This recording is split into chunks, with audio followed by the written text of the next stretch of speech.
Vou contar mais ou menos a história do compósito em si. A gente imagina que o compósito é uma coisa recente, nova, tal, não sei o quê. Eu diria para você que você está um pouco enganado nesse aspecto.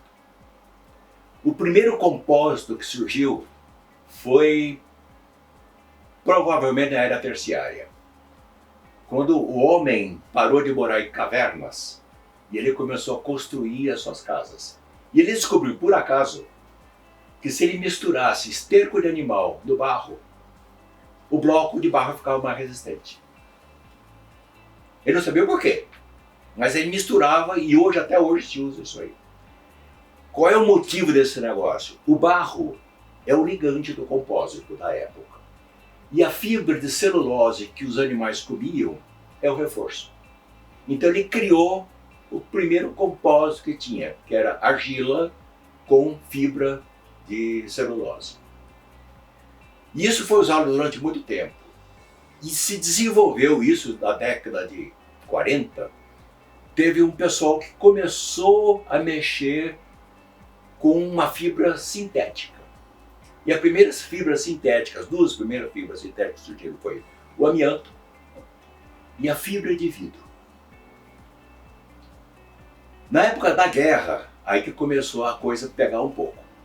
Na época da guerra, havia necessidade de se construir aviões em larga escala. E o alumínio era difícil de ser obtido, caro de ser obtido. Então surgiu a ideia nos Estados Unidos e na Europa de se substituir algumas partes dos aviões, principalmente planadores, partes da carenagem das asas dos aviões de combate, tudo, por uma fibra de vidro, na época, que tinha uma resistência mecânica extremamente alta e era leve. Mas o processo de fabricação era complicado. Era tudo laminado manual, havia muita interferência do ser humano e tal.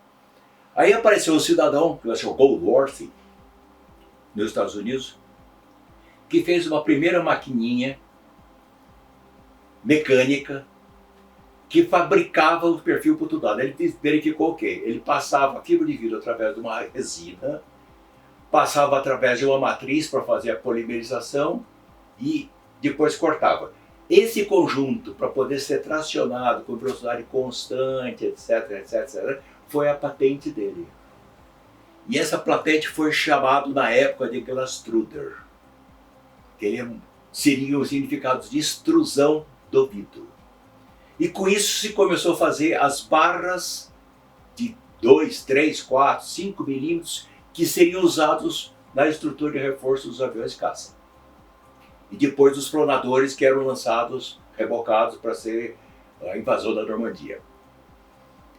Os Estados Unidos acreditou muito na fabricação dos compósitos usando resinas poliéster, que ele tinha o domínio dessa fabricação. A Europa já partiu para o mesmo conceito, mas trabalhando agora com resinas epóxi, porque era patente deles. As primeiras resinas epóxi surgiram na Alemanha, da Suíça, etc. Então, existe hoje, se você for analisar no mundo, duas correntes. A corrente europeia, que está muito forte na pultrusão e fabricação em epóxi, e os Estados Unidos, que está muito forte em pultrusão e outros processos em poliéster, porque cada um pegou a resina da sua preferência. Então eu diria que o processo hoje de pultrusão e filamento Arne que existe, surgiu na década de 40, 42, mais ou menos, e vem evoluindo cada vez mais. Qual é a grande dificuldade de você colocar o compósito hoje no mercado? É a primeiro, falta de informação. E segundo, a falta de história.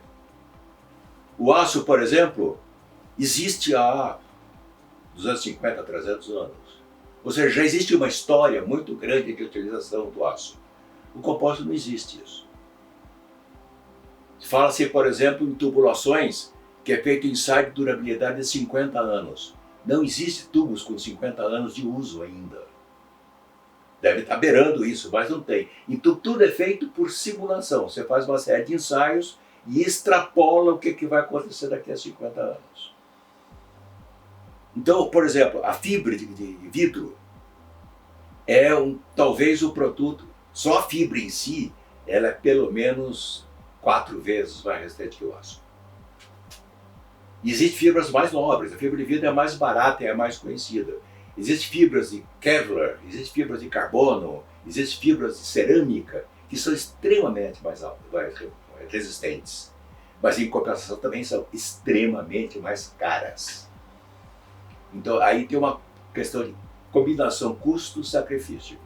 O que é uma coisa, o que é outra.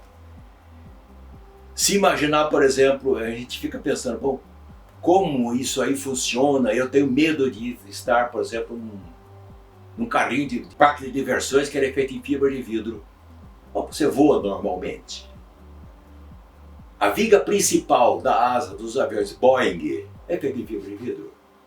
E sustenta toda a carga do avião, a carga de empuxo do motor, a carga de frenagem do motor. Resiste tudo isso aí.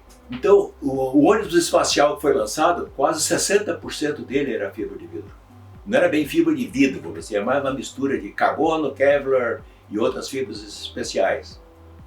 Mas era em compósito. Os barcos, os grandes barcos hoje de competição, são em compósitos.